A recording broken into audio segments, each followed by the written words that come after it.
ভয়ংকৰ সাম্প্ৰদায়িক সংঘৰ্ষৰ পৰা ৰক্ষা পৰিল মধ্য অসম। মুছলমান যুৱকলৈ এজন হিন্দু যুৱকৰ বিস্ফোৰক ফোন কল। গৰুৰ কটামূৰ বিচাৰি মুছলমান যুৱক ৰিয়াজ উদ্দিনলৈ ফোন কৰিলে হিন্দু যুৱক আইচন চন্দ্ৰ দাসে।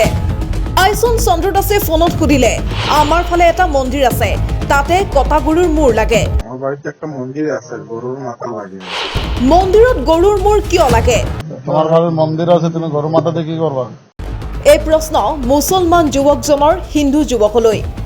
হিন্দু যুৱকজনৰ উত্তৰ, তেতিয়া জুত লাগিব আৰু মন্দিৰটো ভাঙি পেলাব। এটা জিও সুইট লাগি যাইব না, এটা তো মন্দিরটা ভাঙা পড়বো না। আকৌ মুছলমান যুৱকজনে ক'লে, হিন্দু মুছলমানৰ কাজিয়া লগাবৰ কি দৰকাৰ তোমাৰ? হিন্দু মুসলিমদেৰ কাজ্যা লাগাবাৰ কি দৰকাৰ তোমাৰ? আইচনৰ পৰিকল্পনাত আৰু কোন কোন? মধ্য অসমত ভয়ংকৰ সাম্প্ৰদায়িক সংঘৰ্ষৰ ব্লু প্ৰিণ্ট ফাদিল।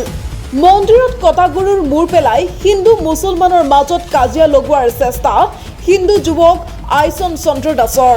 পিছে বিফল হ'ল আইচন চন্দ্ৰ দাসৰ নিকৃষ্ট পৰিকল্পনা। মুছলমান যুৱকজনৰ হিন্দু যুৱক আইচন চন্দ্ৰ দাসলৈ প্ৰশ্ন, হিমন্ত মামাই যে গৰু কটা বন্ধ কৰিছে, তুমি জানানে নাজানা? গৰু কাটা বন্ধ কৰেছে হেমন্ত মামা, তুমি জানো কিনা জানো না? গৰুৰ মূৰ মন্দিৰত ৰাখিম বুলি তুমি ভুল কৰিছা। হিন্দু মানুষ আর আমি মুসলিম মানুষ। তুমি যে ফোন করে প্রথমে কথাটা কইলা যে তুমি তোমার এই গরুর মাথা লাগে তুমি মন্দিরে রাখবা, তুমি এটা ভুল করছো না কি ন্যায় করছো এটা আমার কও। হিন্দু যুৱকজনৰ মন্তব্য, নাই, মই একো ভুল কৰা নাই। এটা আমাৰ কোনো ভুল না। তোমাৰ ভুল না। কিন্তু যুৱকজনৰ নাভুত নাচৰুত কাণ্ডত ধমক দি মুছলমান যুৱক ৰিয়াজ উদ্দিনে ক'লে, বজৰং দল আৰু আৰক্ষীক লৈ তোমাৰ ঘৰলৈ যাম। আমি একটাই কথা জানি, বজরঙ্গী দল লইয়া থানা লইয়া তোমার ঘরে যাবো। তুমি আমার কাছে ফোন করে গরুর মাথা নিয়ে মন্দিরে রাখবার লাগে কি লেগে কথাটা কইছো, আমি এটা আমার লাগে। তুমি হিন্দু মুসলিম দিয়ে কাজ্যা লাগাবে, তুমি হিন্দু মুসলিম মানুষ ছেলে হইয়া তুমি মুসলিমের কাছে গরুর মাথা খুঁজতেছো, কি লেগে খুঁজতেছো, এটা কথা আমার এটা কথাটা লাগে। অৱশেষত আৰক্ষীৰ জালত পৰিল সাম্প্ৰদায়িক সংঘৰ্ষ লগাবলৈ চেষ্টা কৰা আইচন চন্দ্ৰ দাসৰ নিকৃষ্ট পৰিকল্পনা। আইচন চন্দ্ৰ দাসৰ উদ্দেশ্য আছিল অতি স্পষ্ট, ধৰ্মীয় অনুভূতিত আঘাত সানি ইয়াৰ দুখ সংখ্যালঘু সম্প্ৰদায়ৰ ওপৰত জাপি দিয়া আৰু অঞ্চলটোত এক বৃহৎ সাম্প্ৰদায়িক সংঘৰ্ষৰ সূত্ৰপাত ঘটোৱা। পূৰ্ব পৰিকল্পিতভাৱে সমগ্ৰ পৰিৱেশ উত্তপ্ত কৰাৰ লক্ষ্যৰে এই নিকৃষ্ট কাণ্ড সংঘটিত কৰিবলৈ চেষ্টা কৰিছিল আইচনে। কিন্তু আইচনৰ এই পৰিকল্পনা সম্পূৰ্ণৰূপে বিফল হয়। মুছলমান যুৱক ৰিয়াজ উদ্দিনৰ তৎপৰতাত অৱশেষত পোহৰলৈ আহিল আইচন চন্দ্ৰ দাসৰ ষড়যন্ত্ৰৰ কথা। ৰিয়াজ উদ্দিনে থানাত এজাহাৰ দিয়াৰ পিছতেই গ্ৰেপ্তাৰ সমাজত বিষবাষ্প বিয়পাবলৈ চেষ্টা কৰা আইচন চন্দ্ৰ দাস। বৰ্তমান আৰক্ষীয়ে দ্ৰুত আইচন চন্দ্ৰ দাসক গ্ৰেপ্তাৰ কৰি এই ষড়যন্ত্ৰত আন কোনোবা জড়িত আছে নেকি সেই সন্দৰ্ভত তীব্ৰ জেৰা অব্যাহত ৰাখিছে। ছোৱালী কাম কৰিছিলোঁ মোৰ লগত 2 দিনমান, আজিৰ পৰা 2 বছৰ আগত। সেই ল'ৰাটোৱে কালি এটা 40 মিনিটৰ মোক ফোন মাৰি গৰুৰ মাথা বিচাৰিছিলে। মই তাক বস্তুটো ৰেকৰ্ডিং কৰিলোঁ। ৰেকৰ্ডিং কৰাৰ পিছত তাক সুধিলোঁ, কিহৰ কাৰণে তুমি গৰুৰ মাথাটো বিচাৰিছা? সি কৈছে, নাই মই কালি মন্দিৰত ৰাখিম বুলি।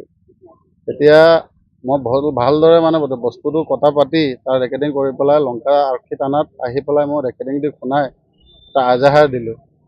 এজাহাৰটো তাত লোৱা নাই, কৈছে তিনালি এলেকা বুলি পৰে, তাত ল'বৰ কাৰণে। তাত গৈ পেলাই ৰাতি 11টালৈকে আমালোকে আৰক্ষী লৈ পেলাই তাৰ ঘৰলৈ লোকেশ্যন মাৰি বিচাৰিলে, তাক পোৱা নাই। ৰাতিপুৱা 8:40 বা 9টা বজাত হ'ব, তাক এটা কামৰ চাইডৰ পৰা তাক ধৰি পেলাই বজৰংগী দলে তাক ধৰি পেলাই পিটনি দিলে, দি পেলাই লংকা থানা লৈ আহিলে। সেইটো কি হ'ব নহ'ব মই নাজানো। মোৰ ভয়তে যে মোক ফোন মাৰিছে, বঙালী ল'ৰা, মই মুছলিম ল'ৰা, বাই চান্স কিবা হ'লে আমাকে ময়ো ফাঁচিম, সেইটো কাৰণে মই লংকা থানা আৰক্ষীক জনাই পেলাই হেৰি কৰিলোঁ। আপোনাক কোনটোকে গৰুৰ মূৰ বিচাৰিছে? হয় হয়, ল'ৰাজন কি ল'ৰা? বঙালী ল'ৰা। আপুনি কনফাৰ্ম নে? কনফাৰ্ম।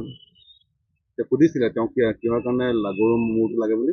মন্দিৰত ৰাখিব বুলি কৈছে, ৰেকৰ্ডিঙত আছে স্পষ্ট হিচাপে। মন্দিৰত ৰাখি কি কৰিব বুলি কৈছিলে? সেইটো নাজানো কিহৰ কাৰণে সেই ৰাখিব। হিন্দু মুছলিমত কাজিয়া লগাব, এইটো আৰু বেলেগ একো নাই নহয়। আপোনাৰ ঘৰ ক'ত? আমাৰ ঘৰ উদালি বাইপাছৰ ওচৰত, 1 নম্বৰ পিপল পুখুৰীতে পৰিছে। আৰু যিজন ল'ৰাই ফোন কৰিছে তেওঁৰ ঘৰ ক'ত বুলি? ডালমিয়াৰ ওচৰত কৈছে, পিপল পুখুৰী 2 নম্বৰ পিপল পুখুৰী নে কি বুলি হয়, তো নাজানো ভালকৈ। আপোনাৰ লগত যেতিয়া কাম কৰিছিলে মিস্ত্ৰী, হয়, তেতিয়া ল'ৰাজন কেনেকুৱা আছিলে? ভালেই আছিলে। কোনোতো অসুস্থ নাছিলে নাই নাই অলপ মানে চিধা মানুহটো চিধা হিচাপত মানে কাম চাম কৰিলে ভালে এটা দুদিন কাম কৰিলে মই পইচা দি দিলে পাৰে শেষ হৈ গ'ল বেলেগৰ লগত কামত আছিলে তেতিয়া মোৰ যোগালে নাছিলে মই দুদিন আনিলোঁ এতিয়া আপুনি এজাহাৰ দিছে নেকি হয় এজাহাৰ দিলোঁ মই তিনিআলি থানাত ব্যুৰো ৰিপৰ্ট প্ৰতিবিম্ব লাইভ